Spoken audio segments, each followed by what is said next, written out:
I didn't do my split screen. So welcome to the Hypertrophic Cardiomyopathy Association's Facebook page and our series of Share Your Story.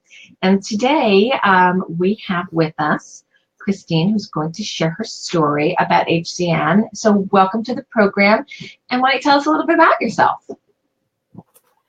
Hi, I live in Lawrence, Kansas. I am 28. I have to remind myself of that because I just turned 28. I was diagnosed about a year ago, and it's been an interesting journey on that, but I don't know if you want to get into that right this moment. We'll go there in a second. I also have Tourette's, which makes this really fun, and especially when I get a little nervous, it shows up. So if I do anything really weird motion-wise, just go with it. I'm good with that. We all have our things, and you have too, so we're good. I have a couple of smaller ones, but those are the two big ones. Okay. So let's talk a little bit about how you came to be diagnosed at, 26, 27 years old. What happened? I had two really bad colds back to back over the Christmas break right before all this started. And after that, I just continued to have issues breathing, had pressure on my chest, got dizzy, which is not uncommon for me without this, but it was different. Just got weak a lot. And so the first time I ended up in the ER for all of these symptoms was the night before my first doctor's appointment with my GP's office to try and figure out what was going on. I thought maybe I had pneumonia or something.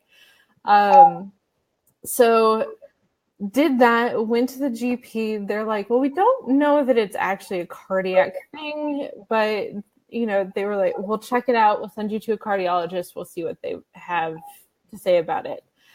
I then went to the ER 2 more times before I saw a cardiologist. Went to the cardiologist here at LMH in Lawrence. Really liked him.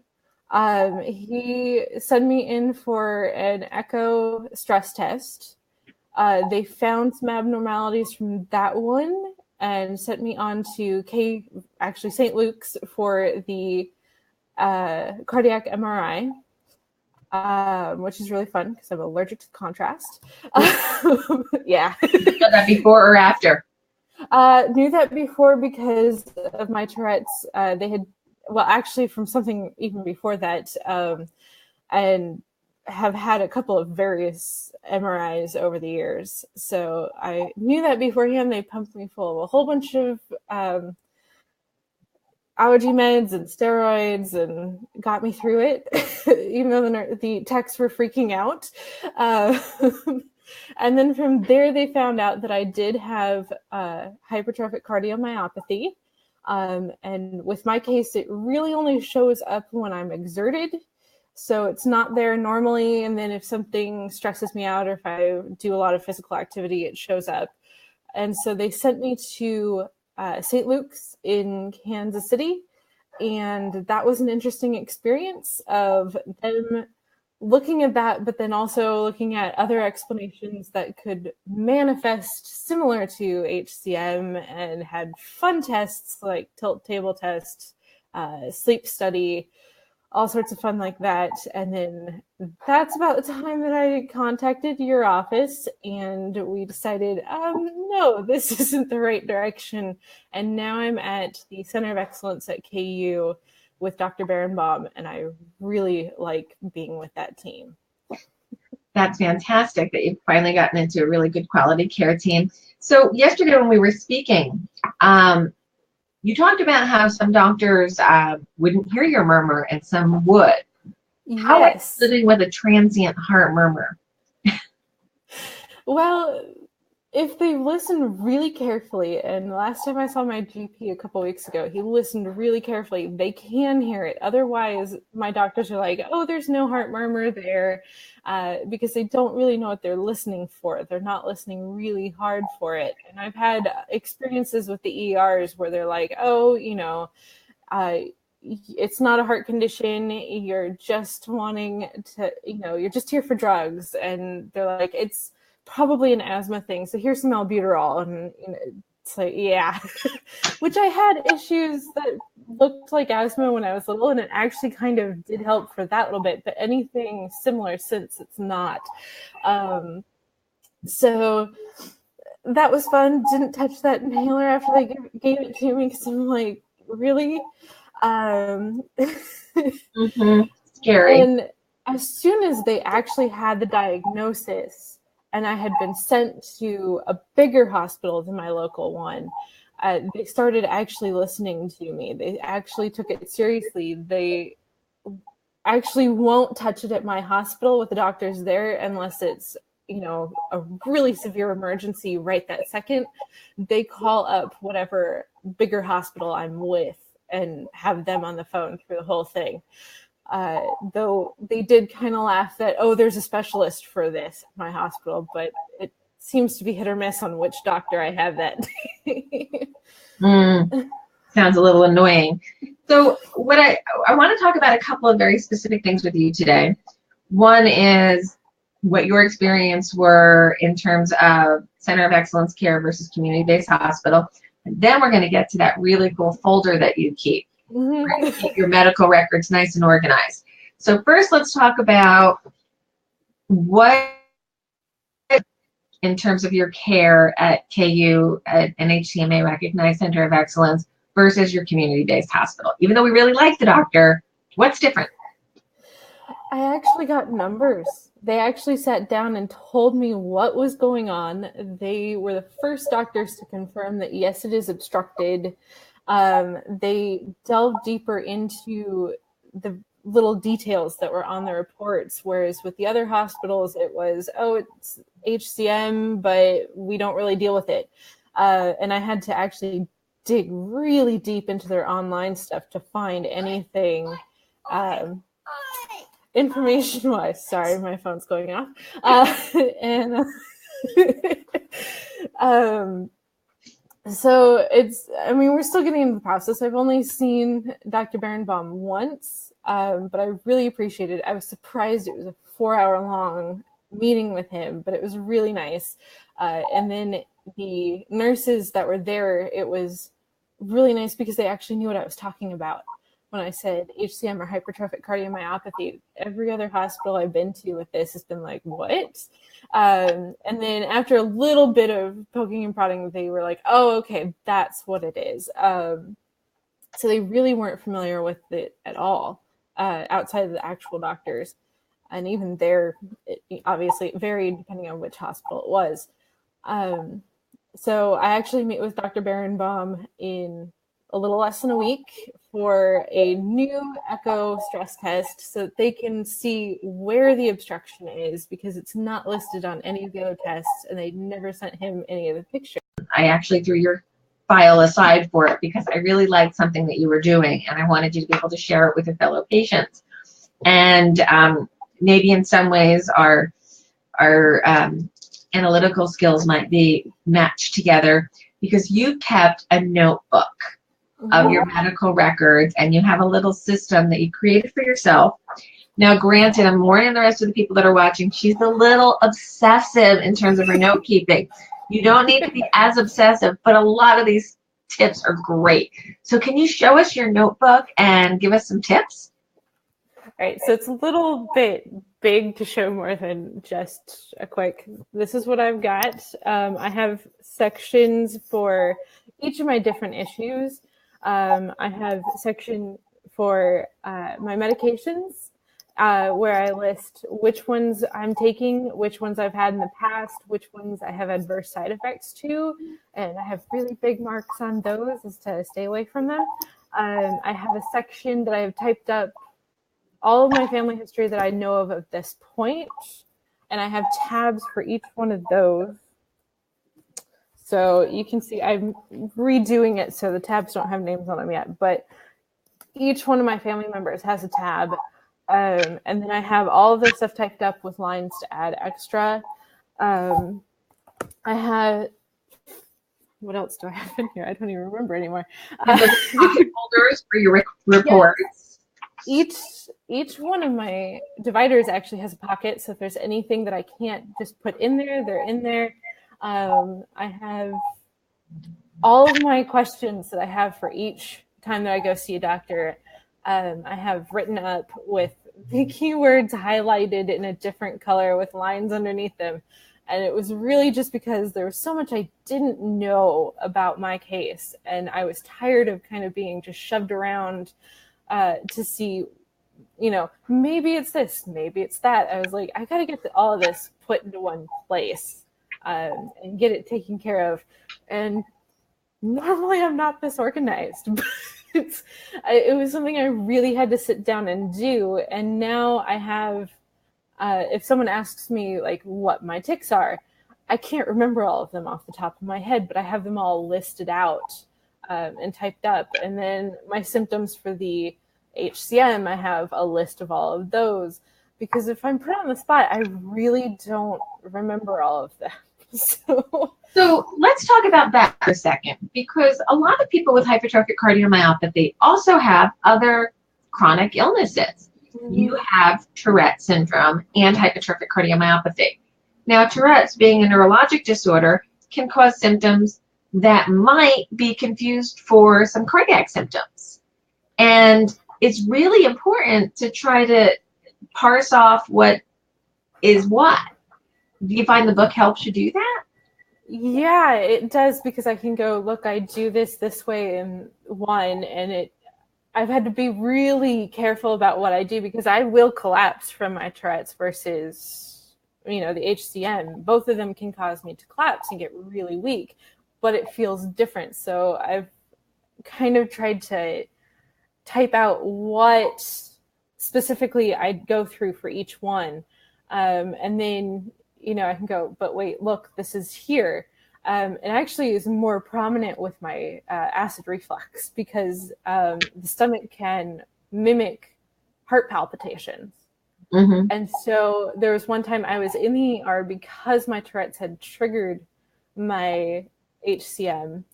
And I was like, this isn't good. I want to be monitored while this is happening, because it was a really bad tic episode, and I was having a lot of issues breathing and feeling really weak and feeling a lot of heart palpitations when I was at home. By the time I got there, the heart palpitations had kind of calmed down.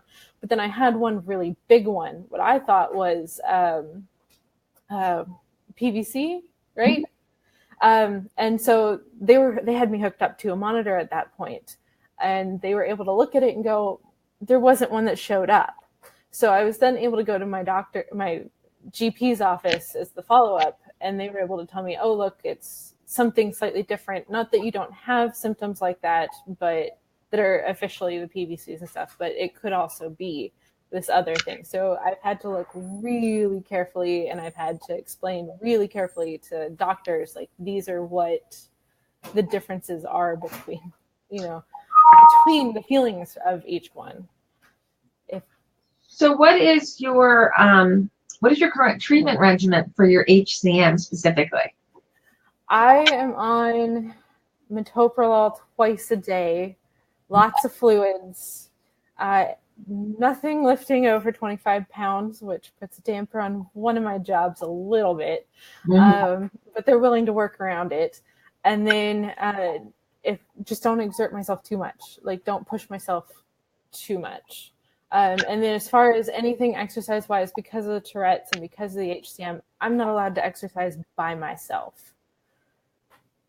That's a good tip for anybody, really. Even if you don't have HCM, exercising by yourself is not a great idea. So yeah. I think we might have jumped over this one, but tell everybody what it is that you do for a living. I think your job's kind of cool. I actually have 3 jobs. 3 official ones right now. I work part-time at an alteration shop, doing a lot of seam ripping, helping customers, and then just keeping all of the orders kind of organized and stuff. And then I work 2 days a week as a security officer at the local power plant. And that's a really easy job because I don't usually see people come through, but I monitor who comes in and out that's not an official employee. And then I work right now, it's just one time a month, but I really enjoy it. I work as a seamstress at an upholstery shop in Topeka. Okay. And your background is in interior design. Yes. Yes, And I have a degree in that. you're going to give me some sewing tips, even though I grew up in a sewing family, and we got to get that. But it's something that's compatible with an HCM diagnosis. You know, you can do those jobs safely. It's the heavy lifting and moving of things that can become problematic. Yeah, I miss being able to lift a lot of the heavy furniture. I actually felt really good the next day, even though I felt really bad afterwards. My boss would often go, maybe you should, exercise a bit more because you're out of breath almost immediately. So these symptoms were showing up 3 years ago without my knowing it, and then they got really advanced just in the last year. Has anybody else in your family been diagnosed with HCM at this point? Not yet. We looked at my dad's side of the family because there are a lot of heart issues on that side, but nothing shows HCM. You have a lot of AFib in your family history, though. Yes, both my dad and his sister have AFib, and so I'm like, well, that might be something to look into later down the road. Is maybe it's not officially the HCM causing the AFib, but my family history causing it. Right now, we're trying to get my mom in to get a stress echo, even though she's non-symptomatic, because that's the side of the family we haven't looked at yet. Okay. So, and maybe it's them. Who knows? So, is there anything else you want to tell us about your notebook or your experience that you think others might want to know? There is one thing that I learned through my Tourette's that has helped with the HCM diagnosis. And basically, if you can't laugh at yourself, if you can't find the positive and the humor in having constant new issues pop up or going through and, I have tics where I do really weird things, but I try to laugh them off because if I didn't, my thought is, where would I be? It would be a very, very dark place. So, and I don't wish that on anyone. And I've just in the last year and a half, I've had the HCM and several other little things pop up. I think I'm done with something in something new forms. So if I can't laugh it off and go, oh, that's just me, what can I do? Attitude is so much of a part of the equation that we often overlook, or we allow ourselves to focus on the negative rather than, I might have just fallen down, but at least I got back up. Mm-hmm. So I love the attitude, and you just look like a happy person, and you've got a lot of stuff going on, so it's hard to stay happy sometimes. It starts out as a mask, really, and I know it sounds kind of bad to some people, but I've done this several times in my life where I've been in a dark place, and then I decide I can't do this, and I have to put a mask on, and after a while, that mask isn't a mask. It really is who I am. And I'm able to get past things. And I joke about a lot of this stuff with my friends. They're really concerned about me, but they know that they can laugh at a lot of it too. So that really helps too. I think that's some really great advice.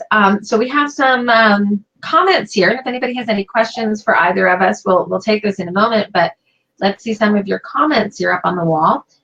Leslie's been kind of vocal today. First, she likes the fact that you're also a KC Heart Warrior. You guys got to get your HCM Heart Warrior t-shirts and go out shopping with them on. At some point. At some point, yes. So she also has been to Dr. Barnbaum, and she's very happy that they figured it out. And she likes your book. That's when the amazing comment came up. And John is saying hi, and he also sees Dr. Barnbaum.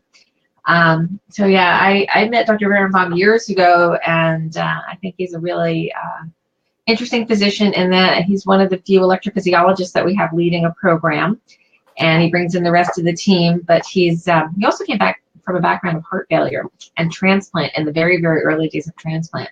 So he's a very smart man, and hopefully we'll get him on here for an interview in the coming weeks or months.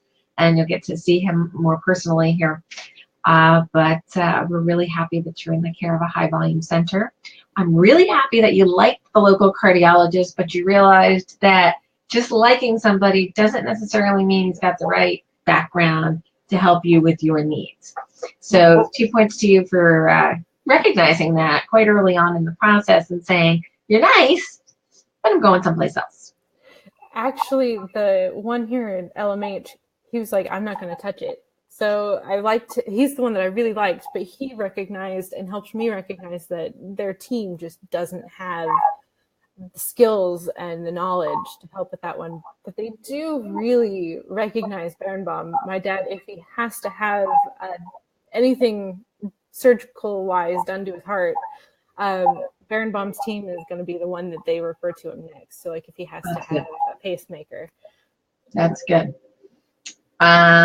So John is here again. Lisa, hi. You're not John, you're Cassie. I use my husband's name to lock on.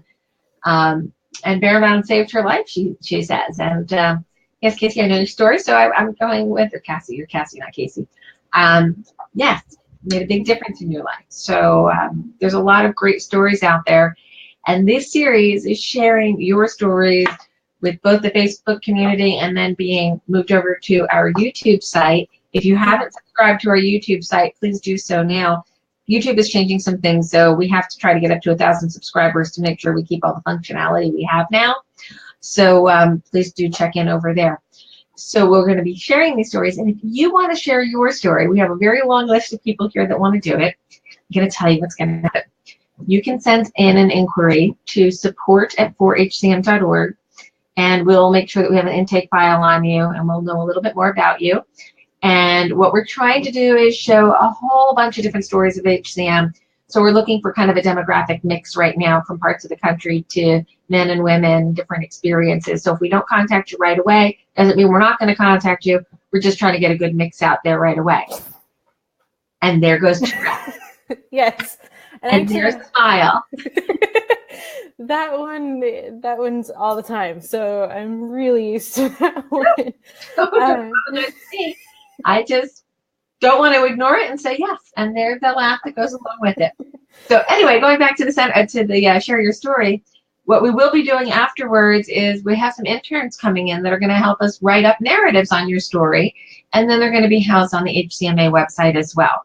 So they'll live on, and when new people get diagnosed with HCM, they're going to be able to immediately tie in with stories that are similar to theirs and feel like they're not so alone, because they're not. There's lots of us out there. And your stories are going to help improve the lives of many, many others many years down the road. So I just wanted to say thank you for sharing your story with us today. It takes a bit of bravery to actually come out and say, yeah, this is my reality. And I think it's fantastic. I think it's empowering, and I think it's going to educate a lot of people as to what HCM really is. I do have one more comment about my experience with the COE. Don't get discouraged if you just send a message through like, the My Chart or whatever program, and you don't get a very knowledgeable response back from whoever it is that answers those, because there are a lot of nurses that answer those that maybe they know a lot about cardiology, but they're not part of the COE necessarily. Because things that I asked over that, just trying to keep out of the way and let them do their thing and then just get to me when they could about some other issue I had.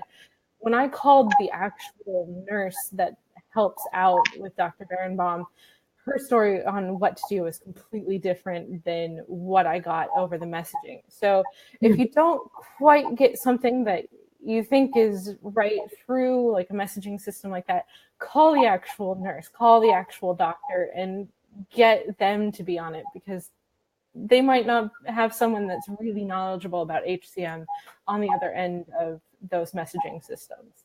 Yeah, that's a very good point. And I'll make it a point during our site visits to inquire as to what the communication mechanisms are through the online portal system that the center might be operating under. It's actually a very, very good point. And it kind of ties into what we talked about earlier in the closed group today. if you do have a problem, if information isn't being, conveyed accurately, or there's a bog down in communication, by all means do contact the HCMA office. We'll intervene on your behalf. We are patient advocates. We want to make sure you get good information as effectively as possible. So if you have any questions or problems with your centers, please do call us. We will intervene on your behalf. So thanks for that input. That's really important. So we're going to say goodbye now, and I thank you so much for joining us today. And sorry about the little bit of delay in the start. Facebook actually crashed earlier today, was down for like 20 minutes. I've never seen that happen in the middle of the day before, so I'm sure that's going to be on the news tonight. All right, guys. So thank you, Christine, for sharing your story, and we really appreciate it. And you have a great day and stay healthy. Thank you. Bye. Bye-bye.